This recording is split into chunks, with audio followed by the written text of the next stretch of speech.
রান্না করলাম মাখা ডাল। এই ডালটা কিন্তু আমি আজকে রান্না করছি। মাখা ডালটা রান্না করার জন্য আমি কিছু সবজি নিছি আর নিছি ডাল।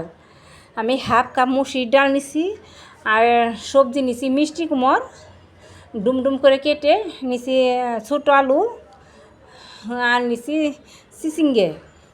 এই সব কিছু একসাথে কিন্তু আমি মাইখে একসাথে বসিয়ে দিছি। এই সব কিছু সবজি ডাল একসাথে মাইখে ঢাকা দিয়ে বসিয়ে দিছি। আমি তেলে দিছি একটা শুকনো লঙ্কা আর 5 ফোড়ন, আরেকটা কড়াইতে দিয়ে ওই তেলটা আমি একটু মশলার সাথে ভাইজে নিছি। ভাইজে এই সব সবজি আর ডালের সাথে দিয়ে একদম মাখিয়ে দিছি।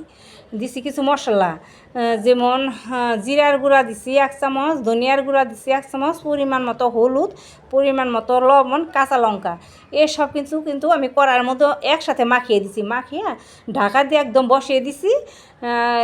হয়ে গেছে আমার 10 মিনিট 15 মিনিটের মধ্যে ডালটা হয়ে গেছে।